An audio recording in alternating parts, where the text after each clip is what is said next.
a Diego, agradeciendo a Diego en primer lugar la disponibilidad para participar en este conversatorio, ¿verdad? Se anunció como una conferencia magistral, pero no, aunque el formato va a ser un poco parecido a lo que sería una conferencia, ¿verdad? Una presentación inicial de Diego.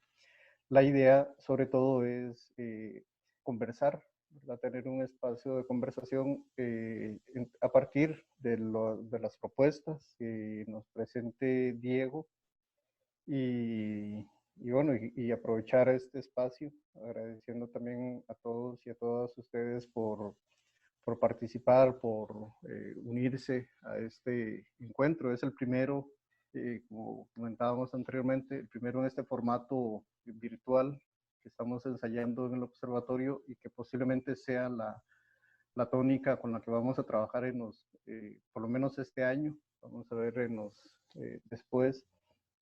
Pero bueno, eso nos ha estado obligando a buscar otras formas de encontrarnos.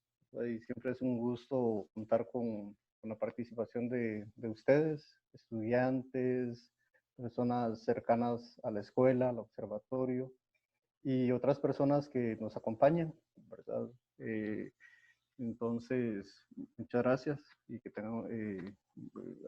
tengamos una buena jornada esta mañana en este conversatorio.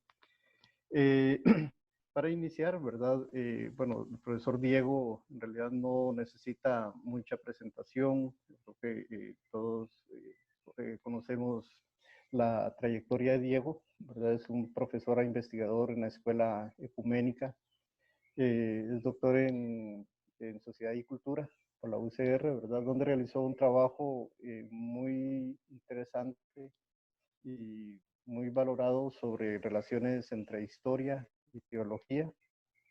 Y Diego es uno de los profesores jóvenes, ¿verdad? Que cuenta con una importante y ya larga trayectoria en investigación y producción, en los que viene analizando varios temas que hoy posiblemente van a salir, ¿verdad? El tema de relación de los cuerpos, la corporalidad, el poder, el tema del poder, teología, biopoder y teología. ¿Verdad? Y uno de los últimos trabajos publicados es justamente el ensayo que salió en este libro, ¿verdad? Que es el motivo que nos convoca esta mañana, Ideología de Género en Costa Rica. Es un trabajo de 3 ensayos donde se presenta, que contiene un trabajo del profesor Elio Gallardo, quien aborda el tema de una distinción entre teoría e ideologías de género. Un amplio estudio de la profesora Paula Sequeira Rovira sobre sexualidad, educación y locura en, en los programas de educación sexual del MEP, y el trabajo, el ensayo sobre el orden biológico del discurso, el libro negro de la nueva izquierda, Religión sin religión en América Latina, de Diego, quien nos acompaña. Entonces, la idea, el propósito de este encuentro, de este conversatorio entre conferencia, presentación y conversatorio, es que Diego, que además es no solo escribe, sino también es parte del equipo editor de este texto, nos va a introducir un poco en las líneas generales de este libro, ¿verdad? Ideología de género en Costa Rica, pero luego puntualizando en sus aportes ya específicos, sobre todo en esa discusión entre biopoder, teología y la relación o el contexto con la relación con este libro, que fue muy polémico, ¿verdad? En su presentación, el libro de los argentinos Laje y Márquez. Entonces, sin más preámbulos, ¿verdad? Bueno, la dinámica con la que estamos ensayando, como les explicaba al inicio, es de las primeras, es la primera experiencia que tenemos en este formato. Entonces, la dinámica va a ser, Diego va a contar con un tiempo estimado, unos 20, 25 minutos para hacer, ¿verdad? La presentación de los puntos centrales, tanto del libro como en general, como de su tema, del tema que se propuso para hoy. Y luego abrimos el espacio para intercambio, para una discusión. Pensamos que este espacio posiblemente nos va a permitir un encuentro y una discusión más cercana y más rica, así que aprovechemos. Entonces, Diego, muchísimas gracias por acompañarnos y bienvenido, ¿verdad? Y adelante. Muchísimas gracias, ojalá estén entonces muy bien. Yo primero tengo que agradecer mucho a la organización de este espacio virtual para conversar esta mañana. ¿Verdad? Juan Manuel, Arancha, que han estado ¿verdad? Detrás de este proyecto. Efectivamente, al inicio de esta cuarentena tuvimos noticia de la publicación del libro Ideología de Género en Costa Rica, 3 ensayos, donde participamos, como lo ha dicho Juan Manuel, el profesor Elio Gallardo, la profesora Paula Sequeira y yo, en el cual desde abordando distintos problemas y desde distintas perspectivas nos hemos aproximado a este problema. Yo espero que si en algún momento hemos de volver, podamos hacer formalmente la presentación del manuscrito. Por lo pronto esta mañana yo quisiera compartir con ustedes algunas de las reflexiones que se dan a partir del ensayo que yo escribí. En el transcurso de la presentación me gustaría, eso sí, hacer algunas referencias al libro, a los ensayos de los otros colegas, del profesor Elio y de la profesora Sequeira Rovira. He dividido entonces mi presentación en 6 apartados, donde lo que yo esperaría es poder comentar con ustedes no solo las tesis del libro, sino cómo fue, perdón, no solo las tesis de mi ensayo en el libro, sino cómo fue, digamos, más o menos las preocupaciones.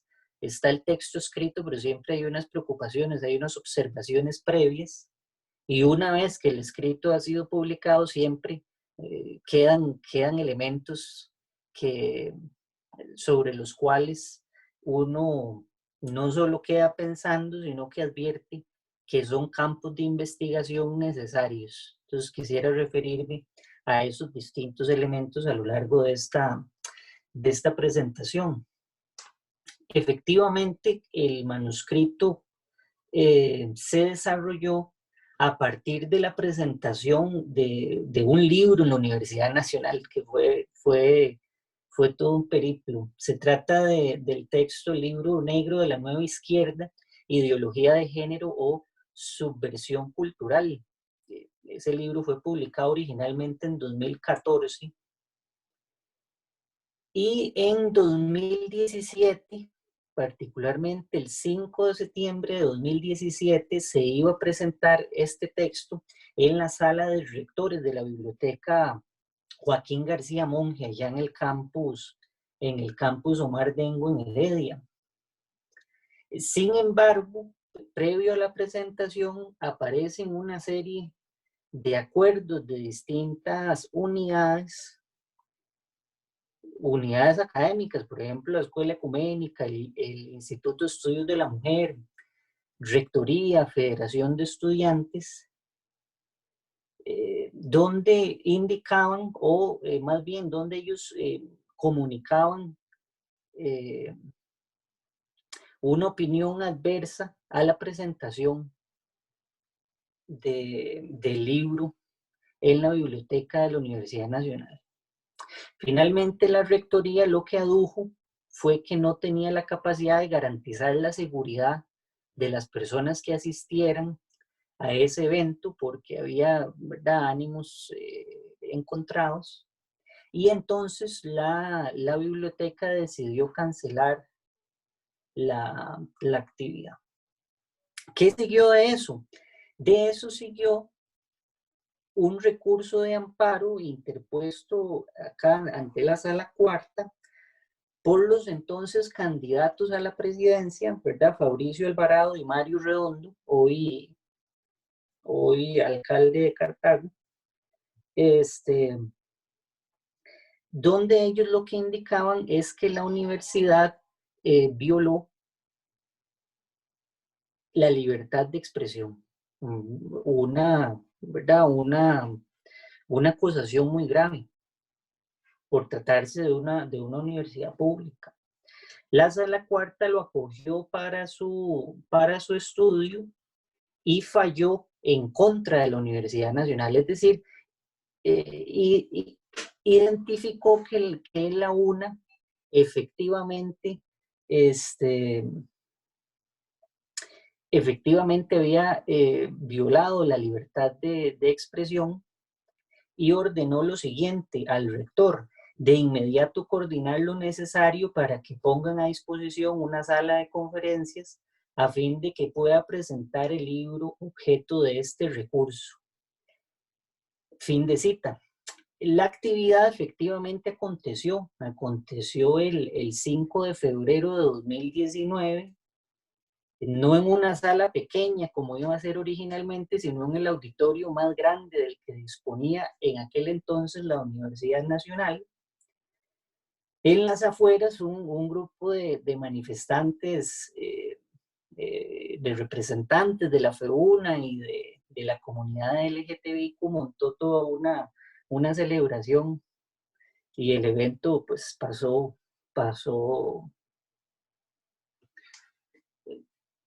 en realidad desapercibido. Sobre todo pasó desapercibido porque recuerden que en medio estuvieron los comicios presidenciales de 2018. Es decir, hubo un intento de presentar el libro en finales de 2017, no se llevó a cabo. Recordarán que los comicios presidenciales de 2018 estuvieron marcados profundamente por la opinión consultiva. Esa opinión consultiva exacerbó, ¿verdad?, la referencia a la noción ideología de género, tanto que si ustedes revisan muchos de los programas presidenciales de ese entonces, no solo los del Partido Restauración, Liberación, el Partido de los Jóvenes, distintos partidos presentaron dentro de sus programas de gobierno la necesidad de sacar la ideología de género del ámbito educativo. Porque, y en esto es fundamental el texto de Paula Sequeira, lo que muestra es que es en el ámbito educativo donde el discurso de la ideología de género se concentra en la formación de los niños. Paula Sequeira habla por eso de un conocimiento homosexualizador. Ese es el gran temor de quienes apelan a este discurso. Constantemente, ¿verdad? No podríamos necesariamente pensar que esto ha acabado. Este tema se reactiva constantemente. Ustedes recordarán la salida del ministro de Educación de apellido Mora, el primero que tuvo la administración de Carlos Alvarado, se da sobre todo en el marco de los baños neutros. No sé si ustedes recuerdan esa discusión. Y vuelve nuevamente, incluso en un caso muy curioso que es el de la vacuna del papiloma humano que se aplica a niñas por razones médicas, debe ser aplicada en cierta etapa de la infancia para que su eficacia sea mayor. Volvió otra vez el discurso de que esta vacuna iba a incitar la sexualidad de los niños, que es las principales críticas. Bueno,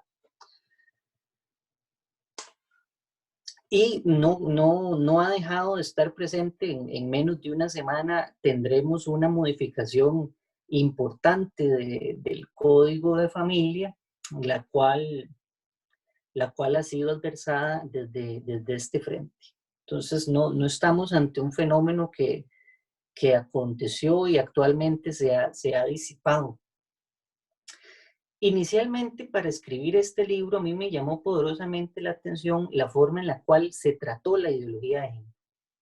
El gesto usual, y que a mí me parece correcto, consistió en distinguir, por un lado, teorías de género como un conjunto diferenciado de perspectivas académicas que estudian los procesos históricos de conformación de identidades sexuales, y por otro, ideología de género. De hecho, el texto del profesor Elio Gallardo nos hace una excelente propuesta para establecer esta distinción. Me parece una distinción correcta. Una cosa son las teorías de género, otra cosa distinta es la ideología. Es lo que nombra ideología de género. Pero ¿qué es lo que ha llamado mi atención en este primer ejercicio? Que de la referencia al estatuto epistemológico de las teorías de género se derivó una negación de la ideología de género, como si ideología de género, así lo decían inicialmente en entrevistas a académicos, representantes del Ministerio de Educación Pública, etcétera, decían, ideología de género no existe, existe teoría de género.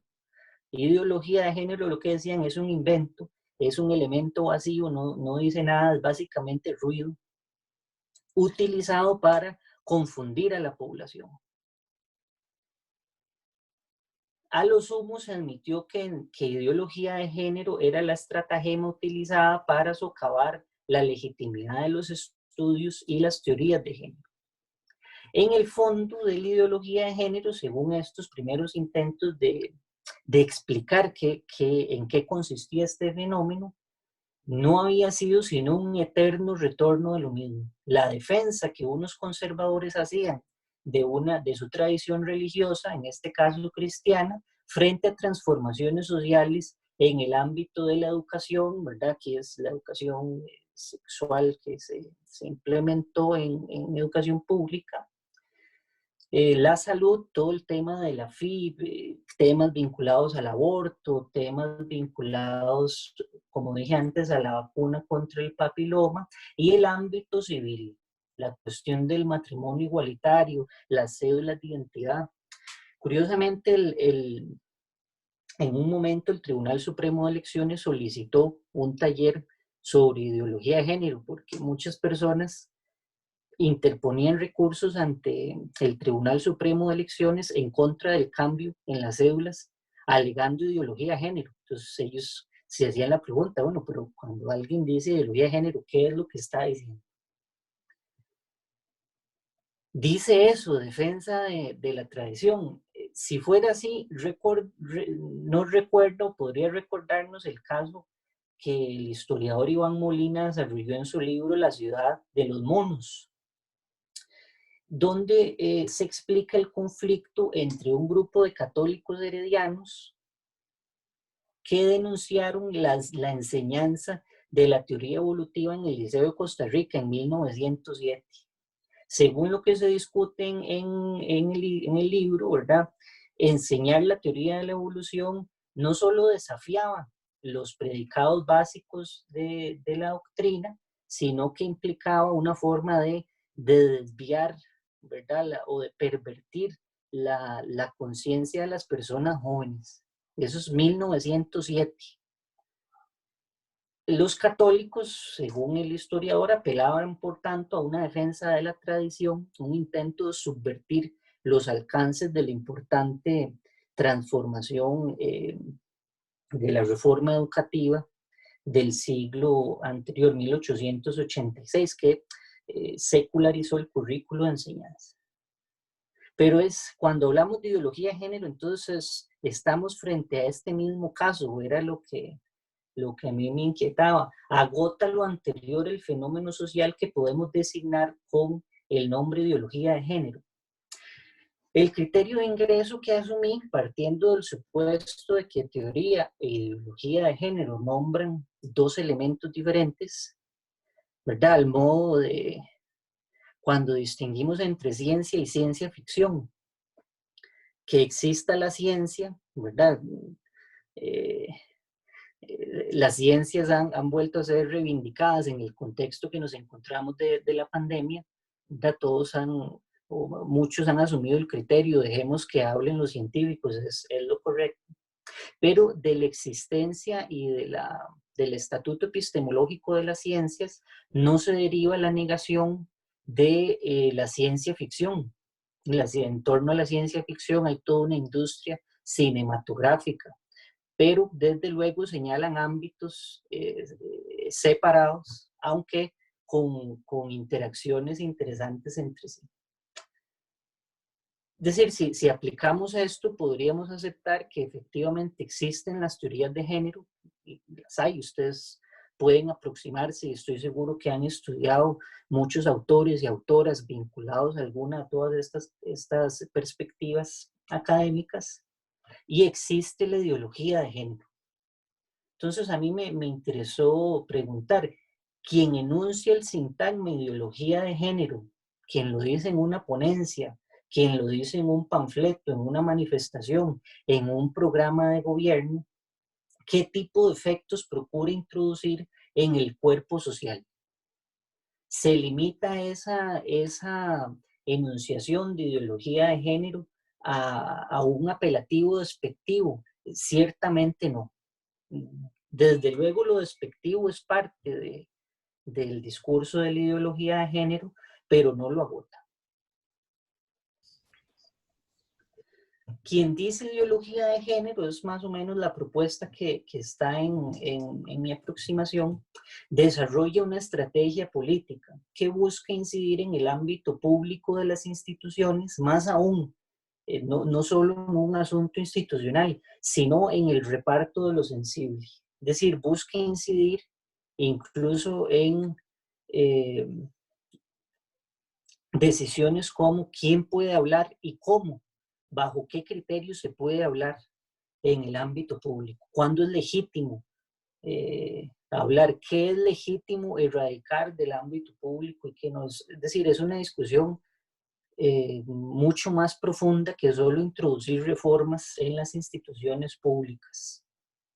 Ahora, ¿en qué consiste? ¿Cuál es la estrategia? Bueno, leer el libro negro de la Nueva Izquierda ofreció ocasión para tratar este problema. Recuerdo también que mucha de la oposición al manuscrito libro de la Nueva Izquierda era casi decir, es que es imposible leerlo, causa casi que problemas viscerales si uno lo lee, en algún sentido, también diciendo lo que está ahí de todas formas ni siquiera está en el ámbito de logos.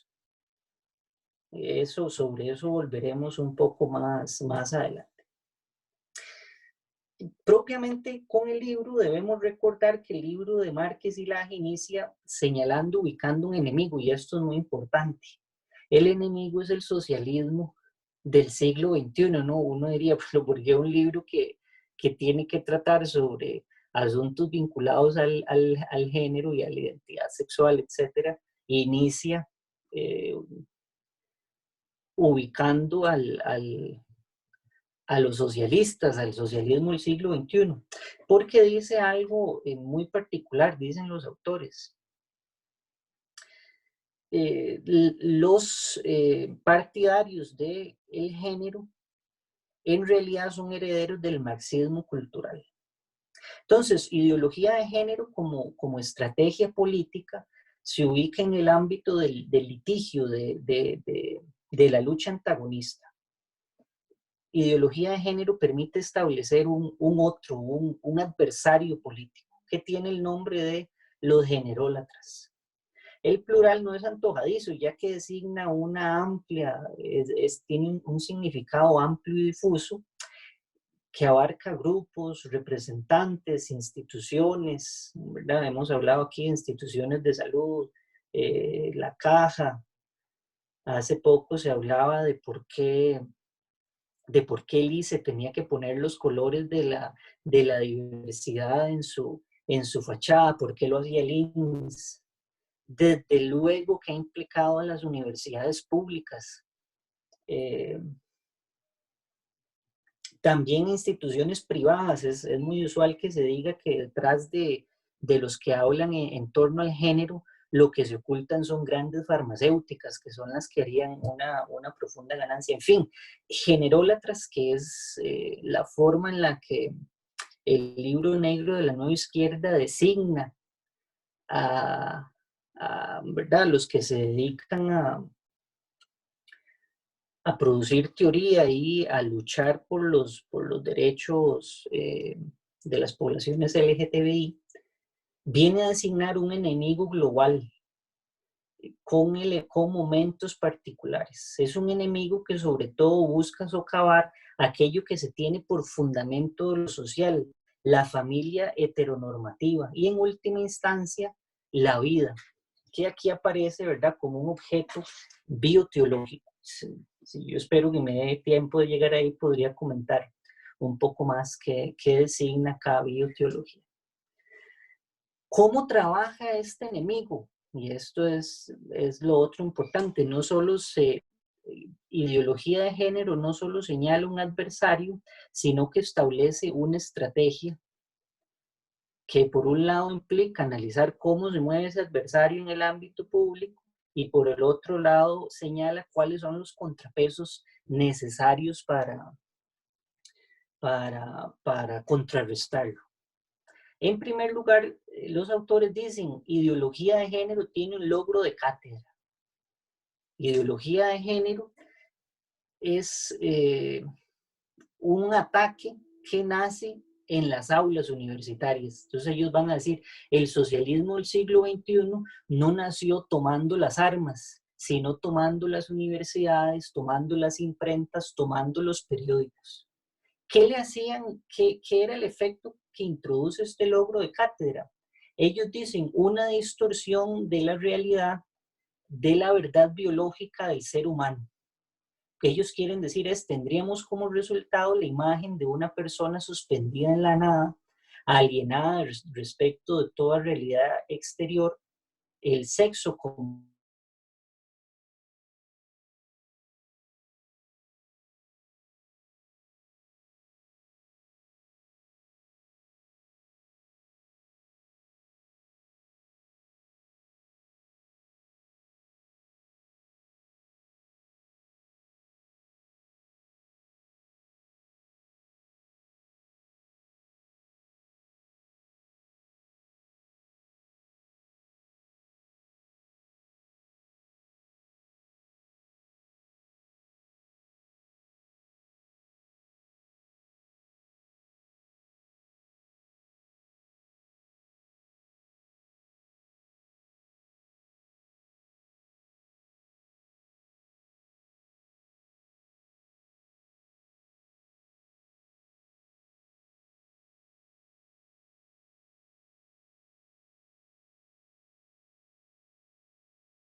no tenemos problemas de circulación en la calle para llegar, pero tenemos problemas de circulación de datos.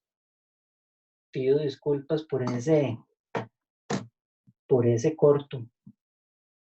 Lo que les comentaba, no sé si justamente ahí fue donde se cortó la comunicación, es que este ejercicio era anterior, justamente cuando el cardenal Ratzinger identificó cuáles eran los grandes enemigos del catolicismo. Al final del siglo pasado identificó identificó 5 enemigos, muchos, pero identificó dos de los cuales se derivarían todos los demás. El primero fue la teología latinoamericana de la liberación, que decían, ¿por qué es un enemigo? Bueno, básicamente por haber asumido el marxismo, que hizo que se pervirtiera su noción de, la noción de libertad del ser humano. De ahí viene, ¿verdad?, la noción de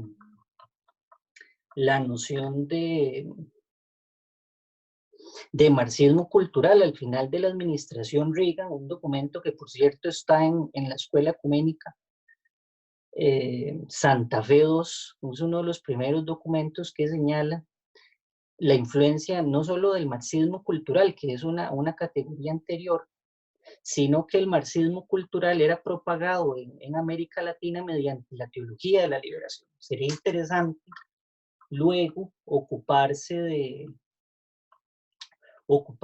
ese problema con mayor detenimiento. Pero el otro es más interesante, dice Ratzinger. El segundo enemigo es la ideología feminista. La ideología feminista le ha vendido, dice Ratzinger, a los seres humanos la idea de que pueden liberarse de su condición biológica.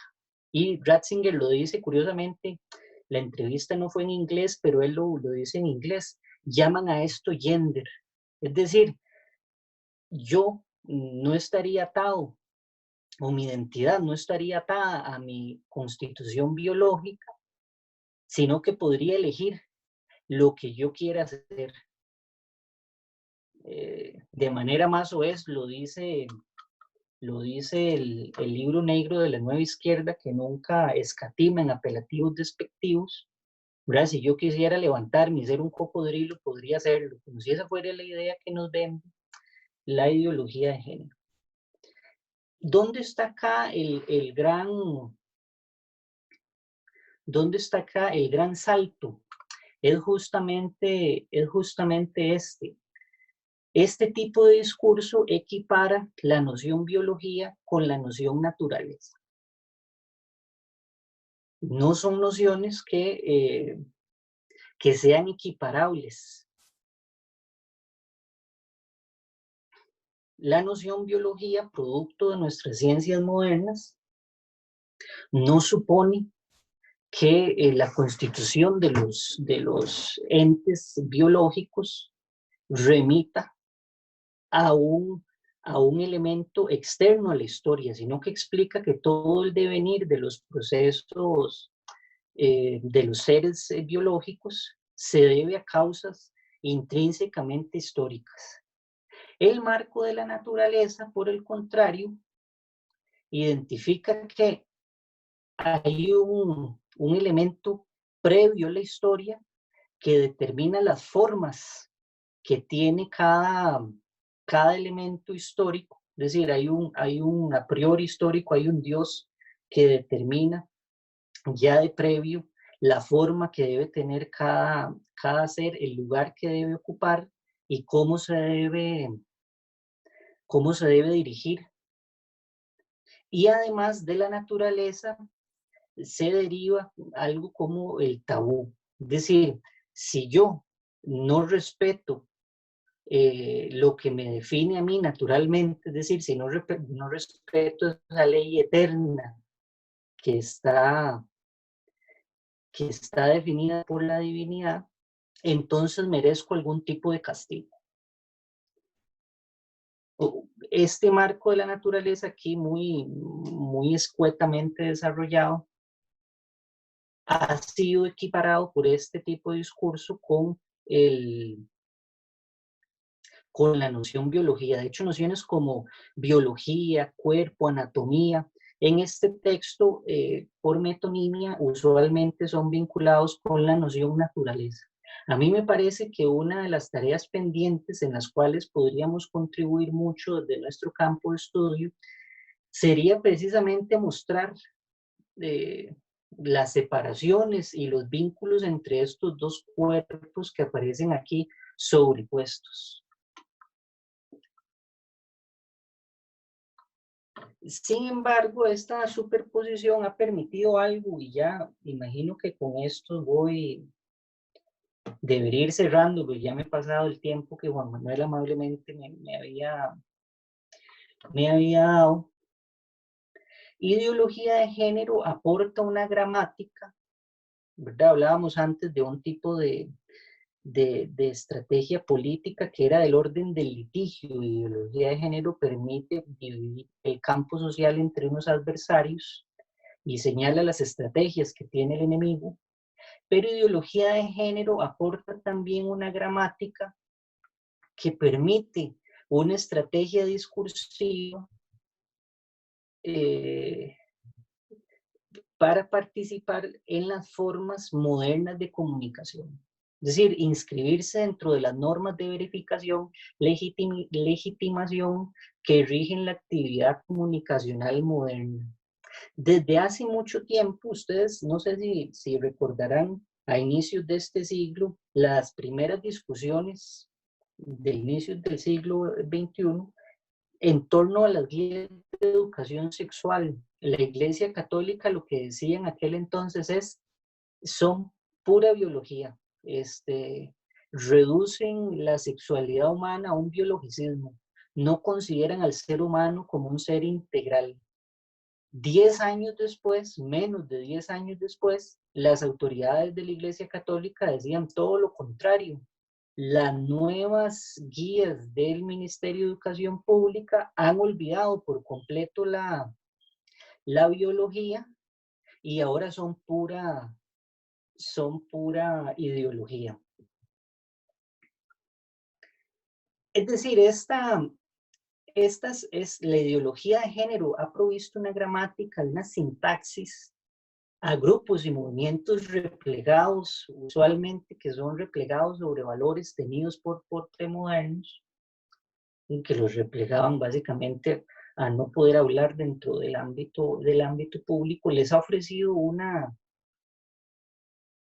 forma de inscribirse, incluso de apelar hasta las universidades, decirle, ustedes no hacen ciencia, lo que ustedes hacen es ideología.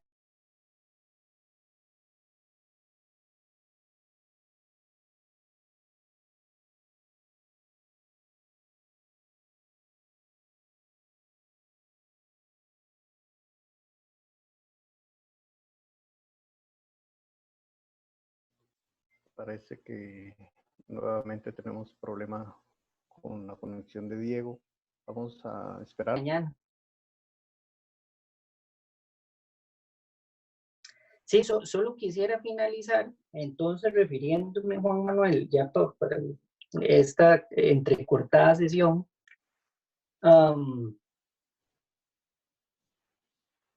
indicando eso, ¿verdad? No estamos ya aquí en el caso ese que discutí Iván Molina de la ciudad y los monos.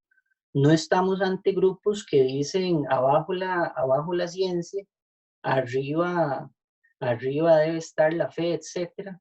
Más bien le dicen a los cuerpos que producen ciencia, ustedes no son suficientemente científicos. Si ustedes siguen páginas como profesionales contra la ideología de género en Costa Rica, páginas de Facebook, ahí encontrarán muchas indicaciones en contra de incluso del ministro de Salud, donde lo que hacen es decirle, el ministro de Salud también se guía por ideología, por eso firmó la norma del aborto, etc. En última instancia, este recurso que tienen es justamente a un objeto que podríamos denominar un objeto bioteológico. Michel Foucault había utilizado la noción biopoder para referirse a un cambio del poder soberano a las formas modernas de poder. Decía que el poder soberano era aquel que dejaba vivir, pero que hacía morir. Es decir, te perdonaba la vida o te castigaba quitándole. Era la forma en la que ese poder podía intervenir a los vivientes. Se pasa, según Michel Foucault, a un poder que por el contrario, hace vivir y deja morir. Es decir, ofrece una serie de estrategias para que cada persona desarrolle sus capacidades biológicas, sus capacidades cognitivas, etc. Y la muerte significa un límite para ese poder. En la muerte ya no puede hacer nada. A lo sumo lo que hace es dejar a aquellos que no son capaces de desarrollar sus actividades sus potencialidades los deja morir. Eso es mucho lo que ha sido discutido en esta pandemia, ¿verdad? ¿Quiénes son los que están en los lugares más vulnerables? Son los que se dejan morir. Pero el orden de la bioteología parece que ubica o le solicita al poder, y en este caso al poder estatal, que deje vivir y que deje morir. Es decir, una forma de poder saber, ninguna forma de poder saber, debe intervenir el curso natural. Esto es definido por Dios, que deben recorrer los individuos desde la fecundación, pasando por el desarrollo, es decir, por la educación de la infancia, la madurez, el matrimonio, la salud reproductiva, los derechos civiles, hasta la muerte, ¿verdad? Muchas de estas discusiones siempre van a estar en contra de la eutanasia. Es decir, en ningún momento ese objeto que se llama la vida debe ser intervenido. El Estado nunca debe intervenir la vida del individuo. Eso es la otra parte muy curiosa que ya no ha dado tiempo de desarrollar acá, ya nos extendemos, creo que más de lo debido, me he extendido yo. El Estado no debe intervenir la vida, y para no intervenir la vida no debe intervenir el mercado, que es la otra gran discusión que habría que dar en torno a ideología de género. Ya para no extenderme más con esta entrecortada sesión, yo cerraría aquí mi participación. No, pues muchas gracias y bueno, yo creo que nos has presentado no solo un panorama de tu artículo y de lo que constituye todo el trabajo conjunto de los 3 ensayos en este texto de Ideología de Género en Costa Rica, ¿verdad? Que invitamos a, a, a leerlo en su momento. Ya haremos, ojalá que pronto, también la presentación ya más formal y oficial del libro como tal, ¿verdad? Pero bueno, hemos tenido un interesante y valioso adelanto a los contenidos que se presentan en este material. Vamos a abrir ahora un espacio de preguntas y también comentarios, ¿verdad? Como les decía, vamos a utilizar la posibilidad de levantar la mano. Ya Andrea lo ha hecho, entonces le vamos a... recuerden habilitar el micrófono para hacer su intervención. Andrea lo puede hacer. Pregunta Laura si el libro estará disponible en línea. Eso Diego nos puede dar, adelantándome Andrea, también alguna información. Pero bueno, Andrea tiene la palabra. Buenos días. Un gusto haber participado, haber escuchado al profesor Diego. Profesor, usted al principio mencionaba que los académicos y las personas entrevistadas decían que la ideología de género no existe, que eso era lo que alegaban cuando les hacían entrevistas. En su opinión, ¿existe o no existe? Entonces, porque me quedó como esa idea, me quedó como esa duda, más bien existe, y yo quisiera saber usted cómo lo definiría, porque yo más o menos entiendo el discurso, pero si me piden definirlo, la verdad no sé, yo sé definir teorías de género, pero yo no sabría cómo definir qué es ideología de género, ¿verdad? Esa sería mi duda.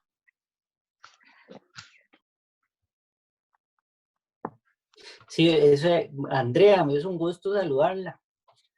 Hacia la distancia es una pregunta muy importante porque en verdad está en el centro de lo que en esta discusión fue en su inicio. Efectivamente, lo que se señalaba en un inicio era decir, vea, lo que existen son las teorías de género, que es lo que vos has dicho. Ideología de género no es nada. Sin embargo, a mí me parece que esa aproximación es limitada. Ideología de género debería ser el nombre que reservamos no para un objeto del tipo como teorías de género, es decir, no para referirnos a una disciplina académica, Con ese objeto, lo que podemos nombrar es una estrategia política, una estrategia que permite a algunos grupos diversos, y con esto quiero decir no solo grupos religiosos, que es otra tendencia que hemos tenido, participar o inscribirse en unos debates de una forma en la cual los grupos que defendían antes la tradición frente al cambio no la podían hacer.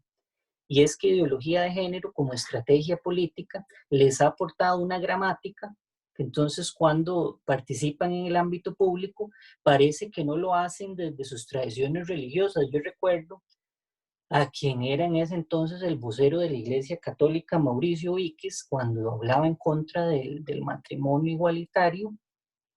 Mauricio Víquez decía en las entrevistas, es que yo aquí no vengo hablando de la Biblia, yo vengo hablando, o vengo a darte, le decía Marcelo Castro, yo no vengo a darte datos bíblicos, vengo a darte datos científicos.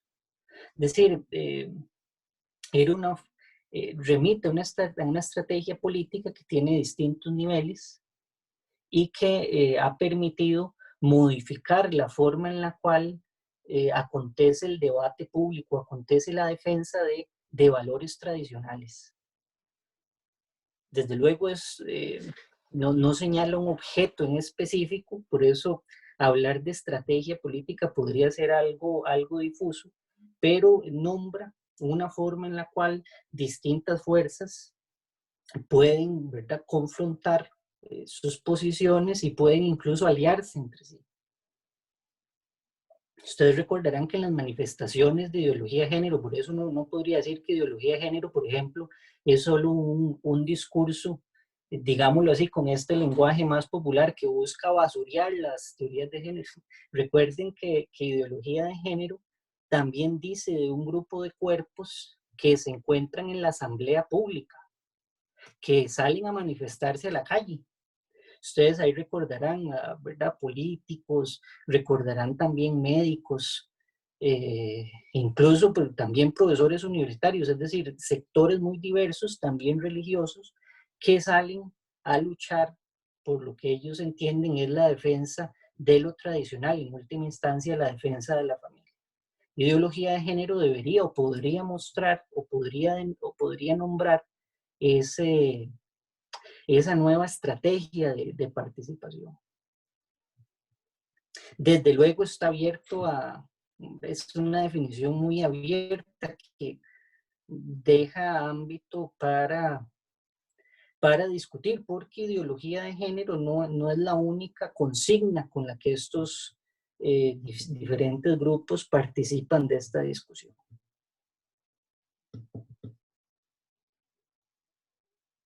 No sé si eso ofrece alguna respuesta a la pregunta de Andrea o si más bien la complica. No, sí me queda claro. Me gusta esa postura, estrategia política, porque en el fondo creo que así fue como lo concibió el cardenal Ratzinger, y creo que así es como lo han utilizado, por ejemplo, Fabricio Alvarado o todas estas personas aquí en Costa Rica. Entonces, sí, comparto su postura. Muchas gracias. No, hombre, Andrea, gracias a usted.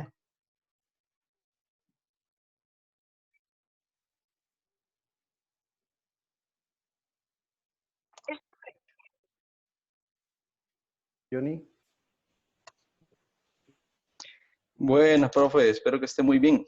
Muchas gracias, John. Pero ya, cuando usted habló de Iván Molina, a mí me recordó también la famosa ley de perros, ¿verdad? El matrimonio y el divorcio civil en el siglo XIX, ¿verdad? Cómo la gente estaba muy en contra de eso. De hecho, que por eso le decían así la ley de perros, que decían que solo los perros podían admitir una cuestión de esas tan mala. Bueno, yo quería hacer una preguntita. Bueno, en realidad eran un par de preguntas. Según lo que usted ha comentado, la ideología de género es una estrategia política, ¿verdad? Entonces, sabemos que uno de los principales medios que utiliza el gobierno para enseñar y educar a la población es, bueno, evidentemente el sector de educación, el Ministerio de Educación y todas sus cuestiones administrativas y demás. Entonces, la pregunta sería, ¿cuál sería el papel de nosotros como educadores dentro de esa nueva ideología? Si es conveniente o no, bueno, como su aceptación. Hablo esto por una experiencia personal, porque he tenido 2 estudiantes que ellos son varones y llegan vestidos de mujer. Entonces ellos me solicitan, bueno, yo quiero que se refiera a mí con el nombre Rubí, ¿verdad? Y el otro, bueno, yo quiero que se refiera a mí con el nombre de él es José Julián.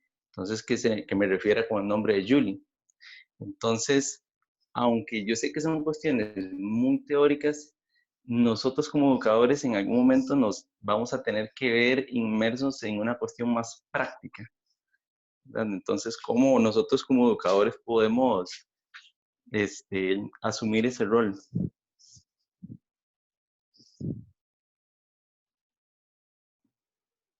No, Johnny, muchas gracias por su pregunta. Es una pregunta también, ¿verdad?, muy compleja, que a mis competencias. Voy a intentar acá ofrecer algunas ideas.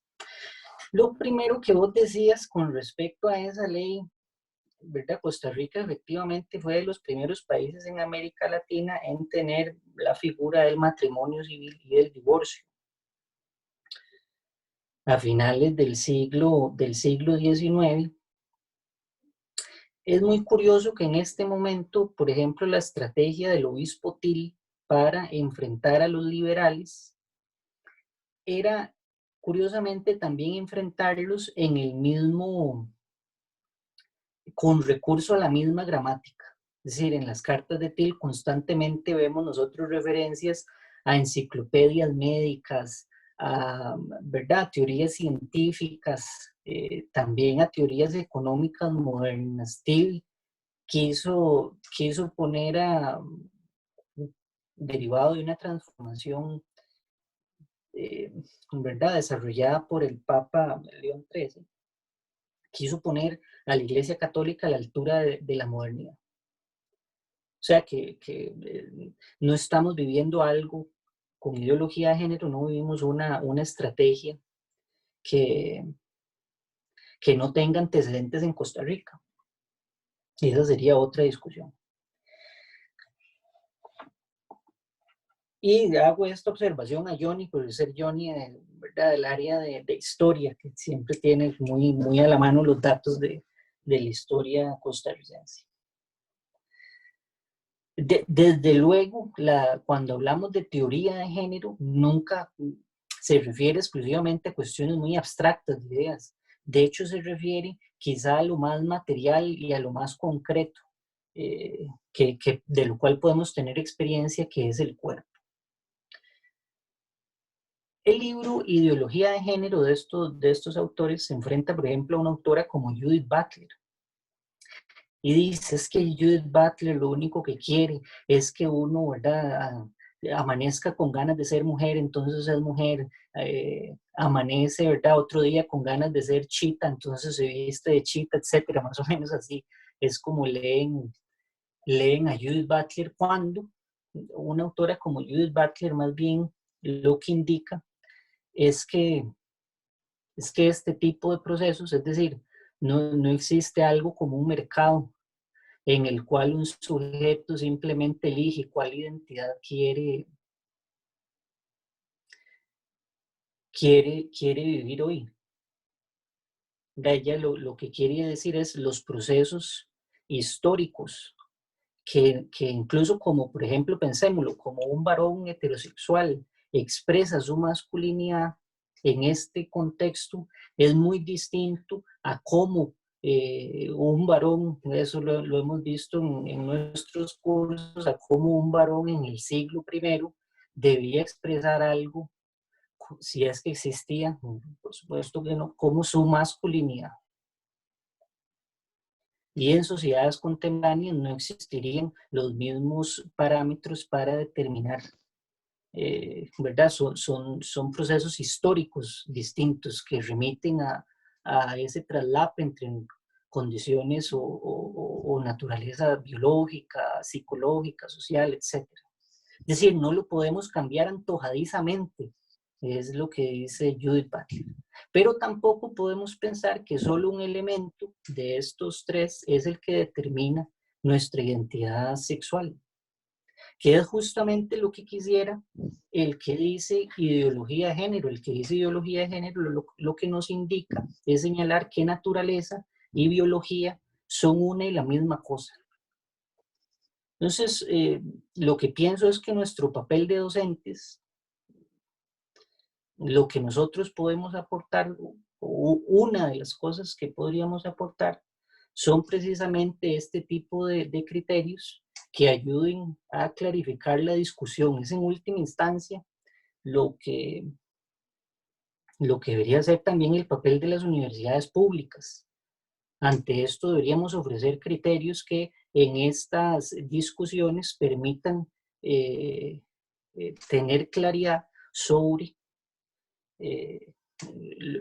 los significados de términos, sobre las formas en las que podemos dar esta discusión, tal como se presenta en el libro de los argentinos a las teóricas de género. Primero, se burla de ellas constantemente. Esta es una característica muy curiosa que no parece que sea, que no tenga una razón de ser. Es decir, hablar despectivamente del adversario es parte también de esta estrategia.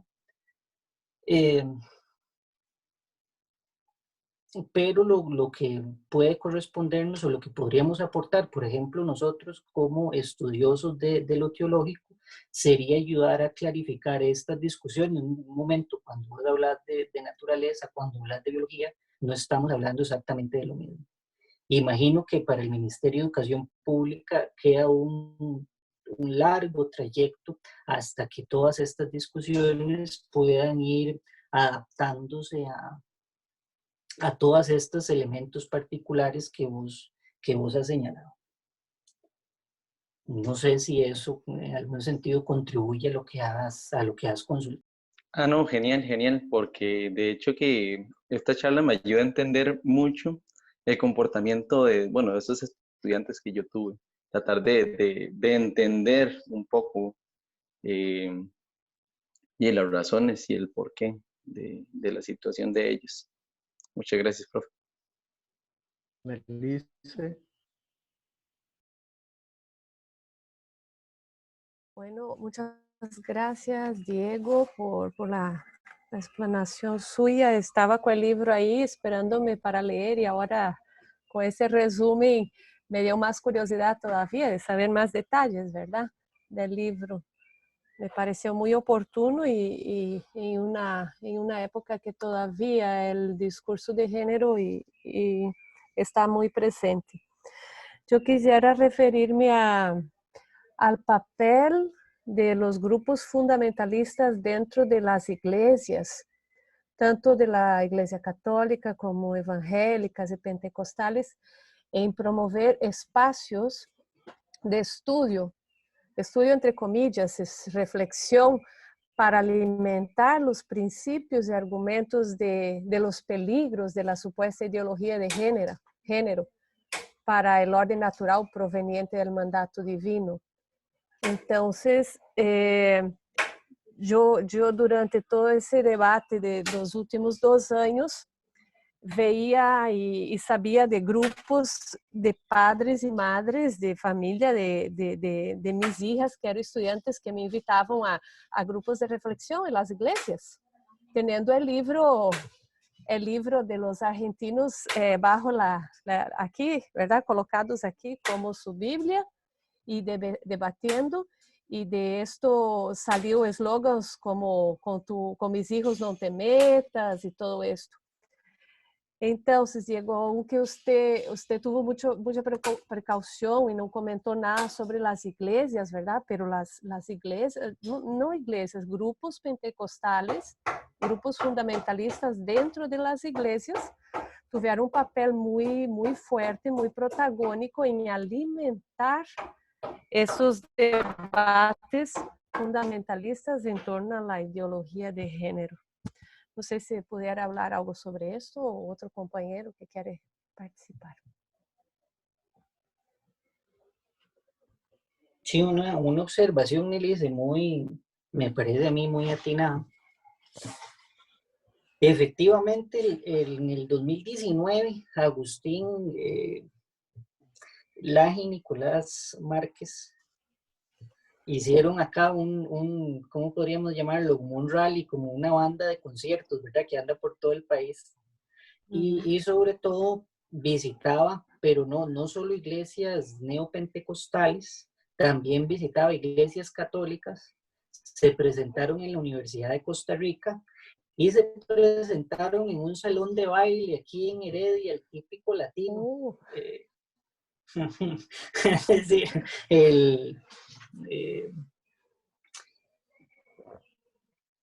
el desarrollo justamente, ¿verdad? En mucho es patrocinado por grupos afines al neopentecostalismo, pero es muy curioso notar que cuando muchas veces, por ejemplo, cuando Fabricio Alvarado participaba en debates, él lo primero que él hacía era decir, yo no estoy participando aquí, mi postura no es religiosa, es científica. Y cuando hablaban, cuando presentó, vos podés ver la presentación que él hizo de los argentinos, está en YouTube. Él antes de hacer la forma de presentar a los argentinos no fue decir sus calidades como es usual, sino fue decir cómo ha sido la ideología de género en Costa Rica, era lo que él llamaba. Y entonces él al final decía, aquí los colegas argentinos nos ofrecen criterios filosóficos y científicos para mostrar ¿verdad? El carácter equivocado de las teorías de género, es decir, para desnudarlas no como teoría, sino como ideología, que es el primer efecto más inmediato que quieren resaltar. ¿Por qué yo indiqué que no solo grupos neopentecostales, ¿verdad? se sumaron a esta cuestión de la ideología de género? Quizá el mismo libro Los Argentinos aporta una pista. No solo hay una ley de Dios que debería ser inmutable, así como vos lo has dicho, ¿verdad? Varón y mujer los creó, etc. Pero también hay otra ley que es inmutable, que es la ley del mercado. Es muy parecido a lo que pasa en la pandemia. La nueva normalidad tiene la curiosidad de que el sistema económico debería ser exactamente el mismo. Es decir, es como en la teoría de la relatividad, todo cambia en función de la velocidad de la luz. En la pandemia cambia absolutamente todo, excepto la forma en la que se hace economía. Ideología de género debería llamarnos la atención que todas las luchas en torno a este tipo de temáticas deberían tener también presente la cuestión económica. De esto que hemos llamado bioteología como aquello donde no se debe intervenir, el Estado no debe intervenir. En última instancia no es solo eso que es la vida, sino el mercado. Esa es una parte muy curiosa que yo advierto no ha sido lo suficientemente tratada. Es decir, no solo hay un dogmatismo religioso detrás de la ideología de género, sino que hay un dogmatismo económico, al cual es muy importante ponerle atención. Los argentinos de una vez te lo dicen así. ¿Por qué los generólatras quieren atacar la familia tradicional? Porque la familia tradicional es el lugar donde el individuo sería capaz de resguardarse de las intervenciones del Estado. Como si fuera un ámbito privado donde el Estado no alcanza. Los generólatras es lo que dicen, en última instancia lo que quieren es un Estado siempre más grande. Recordarás vos también todas las veces que Fabricio Alvarado insistía en que todas estas transformaciones del sistema de salud en torno a la fertilización in vitro, de la cual ya hemos tenido nacimientos, él decía, todo esto es dinero que se le quita a las familias pobres. Quien sale a la calle a manifestarse en contra de la ideología de género también quiere decir que quisiera tener voz sobre el reparto de las finanzas públicas y sobre la intervención del Estado. Entonces estamos ante un problema que tiene efectivamente una primera faceta que es, como vos bien lo has dicho, neoconservadora, etcétera, pero tiene un elemento, un trasfondo económico que es muy importante tener presente. No sé si eso ofrece para el diálogo que querías establecer. Claro, y solo un comentario más que tiene relación directa y desde nuestro ámbito de la teología, el peligro que fue y todavía sigue siendo las teologías de la liberación, porque exactamente tocan la herida, la economía, el poder, el Estado que promueve marginalización, exclusión de grupos sociales enteros de la sociedad. Entonces tiene una conexión directa, ¿verdad? Muchas gracias, Diego.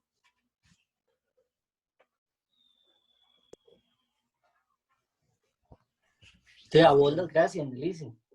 Muy interesante eso que planteaste acá. Sí, no, tal vez para, no sé si alguien más tiene alguna pregunta. Bueno, aparte de Laura que pregunta, comentaba si el libro estará en línea, ¿verdad? Eso estamos haciendo la consulta. Si Diego sabe, pues ya nos dirá alguna cosa. La otra es si puedes puntualizar algunos conceptos vinculados con lo último que comentaba Nelis, ¿verdad? Los discursos teológicos, por ejemplo, en tu ensayo trabajas el concepto de encarnación, ¿verdad? Cómo lo reutilizan, se retrabaja. Y justamente eso vinculado con una serie de reinterpretaciones de índole digamos, dentro de la tradición cristiana y también teológica.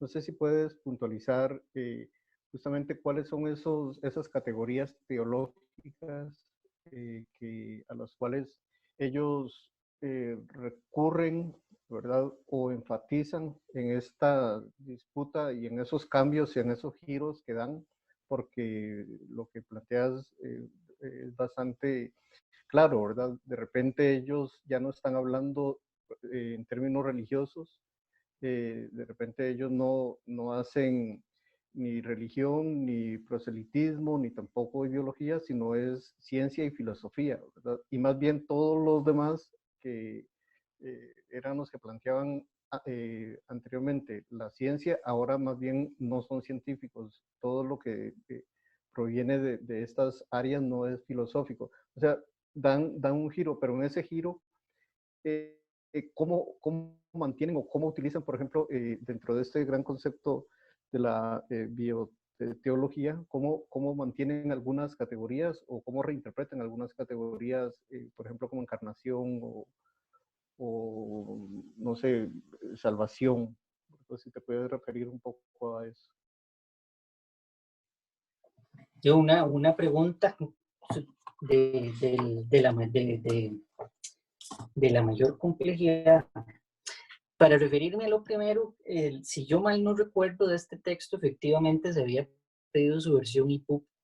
El contexto COVID tiene en espera una serie de consultas que podremos hacer a nuestro regreso. Lo ideal en estas publicaciones, desde luego, es que sean versiones digitales que estén dispuestas a todo aquel que tenga bien leerlas.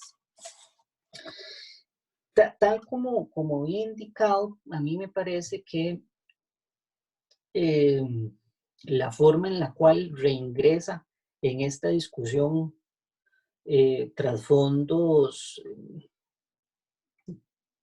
filosófico-teológicos de la antigüedad es sobre todo la noción naturaleza. Me parece que ahí es donde nosotros podríamos ofrecer una contribución, sobre todo porque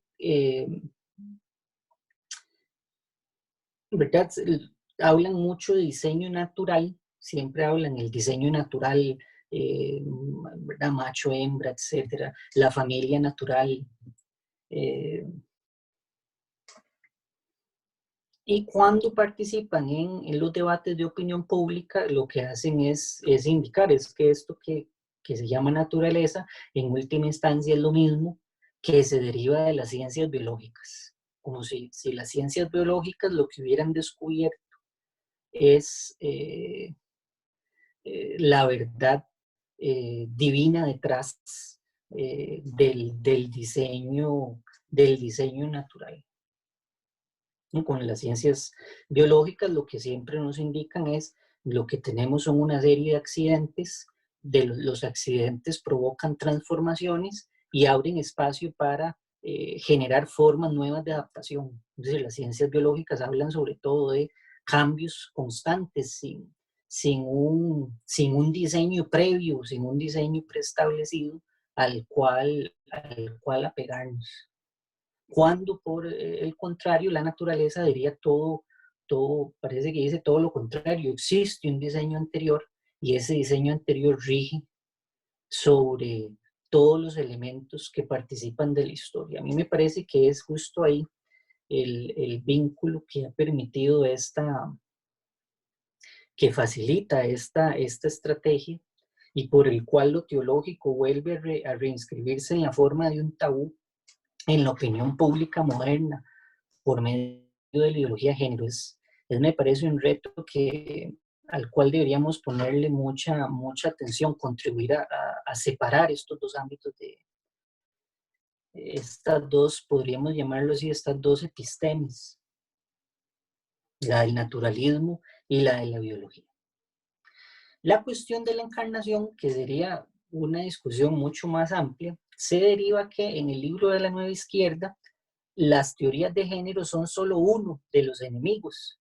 El otro enemigo vinculado con esto que hablábamos ahora con Elise de la cuestión económica es la teoría política de Ernesto Laclau y de Chantal Mouffe, que presuponen, ¿verdad? No una democracia que puede regirse por, ¿verdad? Un ordenamiento de las reglas de comunicación, es decir, no una democracia deliberativa al estilo Habermas, sino una democracia de los antagonismos. Lo político carece de sustancia, nunca está cerrado y siempre deja espacio para el antagonismo. ¿Por qué? Porque habría una posición de sujeto en toda la cadena social que no tiene participación ya porque le es negada, ya porque no existen los medios o le son negados los medios, era lo que decíamos, ¿verdad? Hay poblaciones, sectores de la población que son dejados en posiciones de vulnerabilidad o existen sectores a los que se les niega la capacidad o se les niega, ¿verdad? La participación ciudadana, que es el caso de lo que va a ser transformado en el Código de Familia. Al reconocer ¿verdad? que existen otras formas de familia que merecen un reconocimiento jurídico, un reconocimiento por parte del Estado. Eso no son sino luchas que constantemente deberíamos de seguir dándolos. Los derechos siempre son o deberían representar el espacio de una lucha constante para mantenerlos.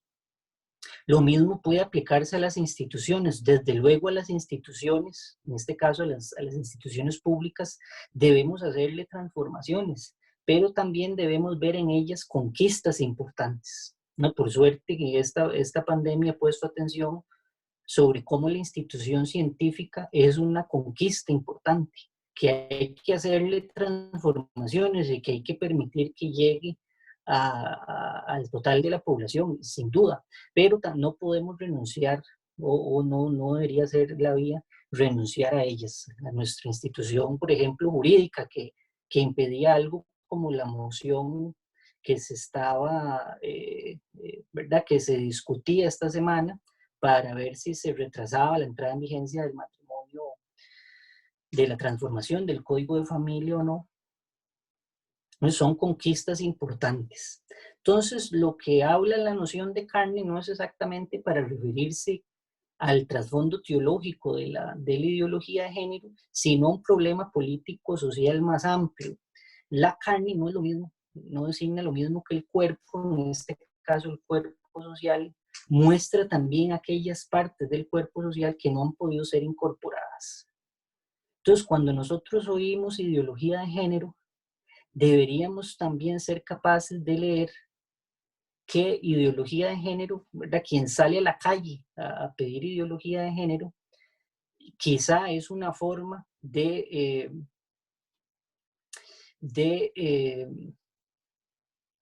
inscribir en el ámbito público una serie de demandas que de otra forma no han sido satisfechas, ¿verdad? El problema de la encarnación es justamente eso, hay algo que no ha podido ser incorporado por el cuerpo social, hay algo que ha sido excretado del reparto de lo sensible. Entonces, lo que apela es al problema más amplio que quizás es la que permite manifestaciones de este tipo. Desde luego, eso debería ser una discusión mucho más amplia y pausada. Sería lo que puedo más o menos decir. Bueno, pues muchas gracias. Bueno, ya lo del el texto en línea nos comentó Diego, ¿verdad? Después pregunta Erika, ¿dónde se puede conseguir en físico? Eso en la escuela ecuménica, pero bueno, por el momento estamos haciendo teletrabajo y por lo tanto hasta cuando ya podamos tener actividad presencial y una mayor permanencia en la escuela, estaremos en posibilidades de poderlo ofrecer en físico desde ahí. Después Andrea pregunta, ¿cuál es el partido político de los jóvenes que mencionó al inicio de la presentación? Es que no recuerdo muy bien cuál es su nombre, es el de este candidato Sergio Mena, que es Partido Nueva Generación, ¿verdad? Que siempre tiene este eslogan, somos las personas ahora jóvenes que venimos a renovar la política costarricense y curiosamente venimos a renovarla a partir de las ideas quizá más añejas de nuestra tradición. Creo que es así, Partido Nueva Generación de Sergio Mena. Pueden buscarse muchos de esos. Creo que existe incluso una entrevista que puede verse en YouTube donde él se refiere a la cuestión de la ideología de género. Johnny.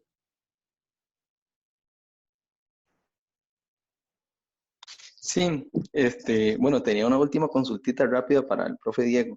A ver, disculpen el abuso ahí de tantas preguntas. Bueno, Althusser hablaba sobre la reproducción de los medios de producción para mantener un orden. No dentro de una cuestión, ¿verdad?, dictatorial, ni mucho menos, sino un orden social. Entonces, le iba a preguntar, ¿qué tan necesario es ese orden? O si es más beneficioso ciertas aperturas, por ejemplo, la ideología de género. Sí, no capto muy bien, Johnny, cuál es exactamente tu consulta. Quizás si pudieras formularla. Claro. Bueno, Althusser habla de esa reproducción de los medios de producción. Por ejemplo, que la iglesia tiene que reproducirse y mantener un orden, la escuela, el ejército y demás, ¿verdad? Entonces, la pregunta es, ¿qué tan necesario es seguir con ese orden, mantenerlo, para que haya una sociedad, digamos, relativamente sana? ¿O qué tan necesario es la incorporación de esas nuevas ideologías dentro de una sociedad? Ya, sí, creo que más o menos comprendo por dónde va tu consulta. Efectivamente, una parte muy curiosa de la teoría de Ernesto Laclau y Chantal Mouffe, ellos remiten a Gramsci y remiten, como bien has ubicado, remiten al Althusser, a sus nociones de ideología. Tiene que ver justamente con la lucha por la hegemonía, en este caso la hegemonía cultural. No se trata, como dicen los argentinos, por ejemplo, en el caso de la teoría de género. La teoría de género no pone a pelear a las mujeres contra los hombres, como en algún momento como en algún momento se plantea en el libro de los argentinos. No es ese el propósito, no es poner a hombres contra mujeres, a heterosexuales contra homosexuales. No es eso lo que plantea. Porque cuando se da una lucha por la hegemonía, dicen la Chloe Mouffe, la lucha no se da solo entre grupos sociales entre sí. En realidad se da entre un grupo social y el ordenamiento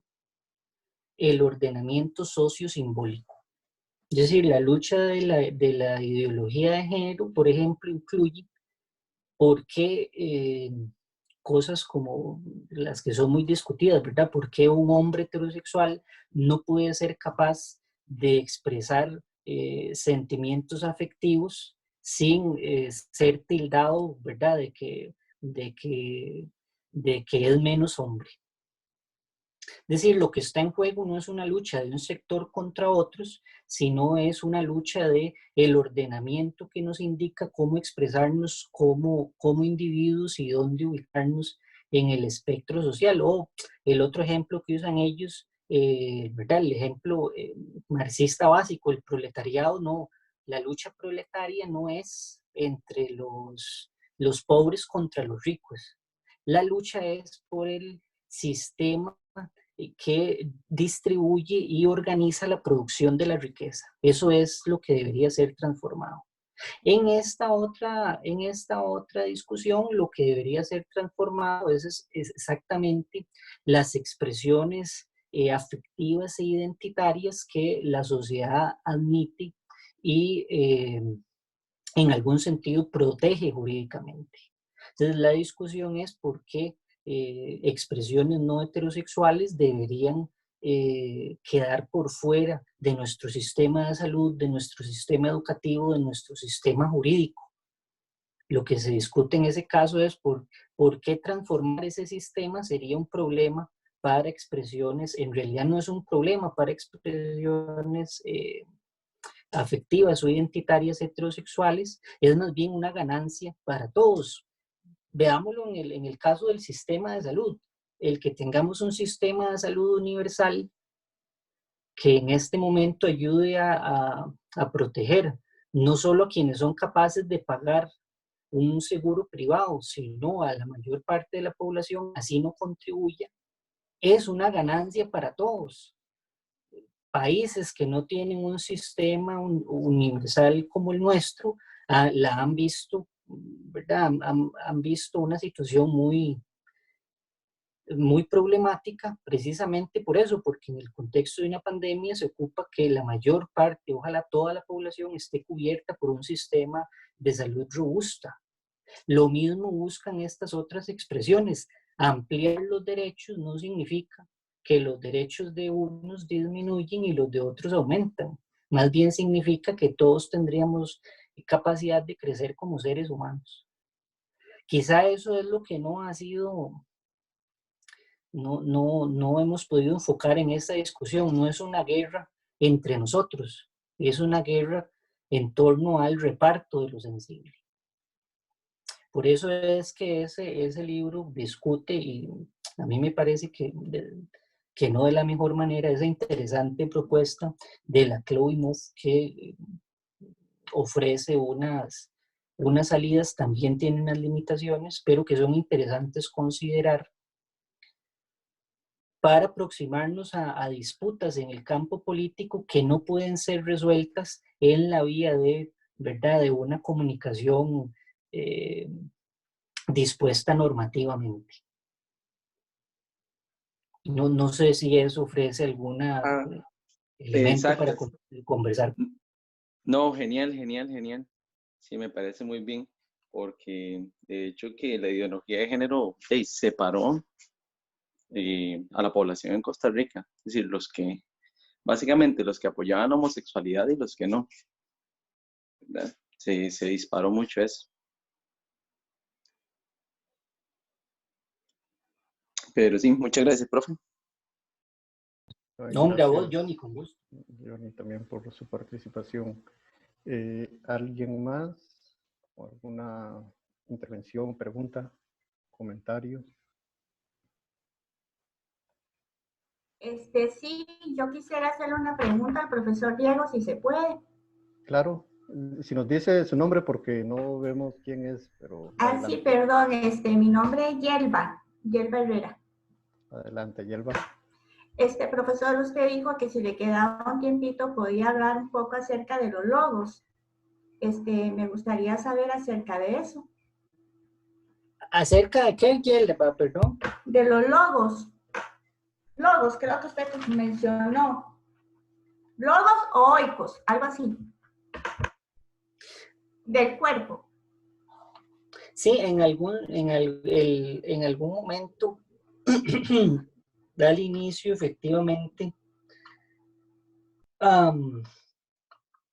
Se mencionó como parte de esto último que hablábamos, ¿verdad? En esta idea del reparto de lo sensible, unas expresiones sociales tienen el ámbito de logos, es decir, tienen el ámbito de una palabra social y epistémicamente legitimada, mientras otras expresiones son reducidas al ámbito de la foné, ¿verdad? Del ruido, no comunican nada porque no pertenecen al ámbito de lo sensible.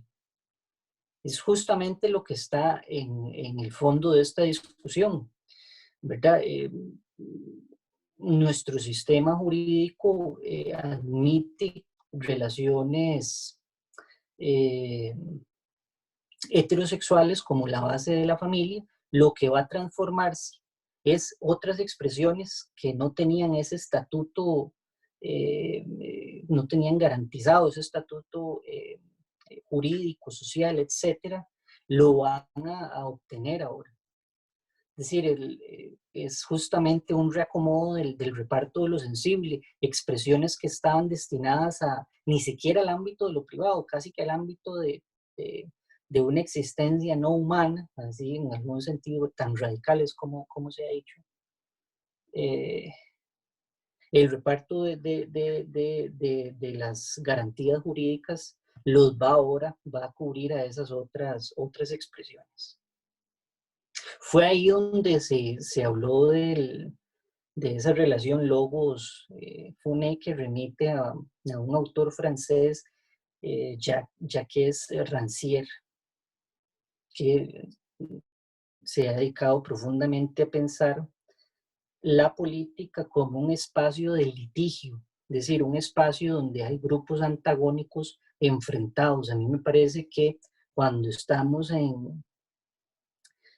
enfrentando dimensiones como la ideología de género, necesitamos pensar con mayor detenimiento la cuestión del espacio político como un ámbito de litigio, de los antagonismos, de las luchas por la hegemonía y cómo esas luchas pueden ser resueltas.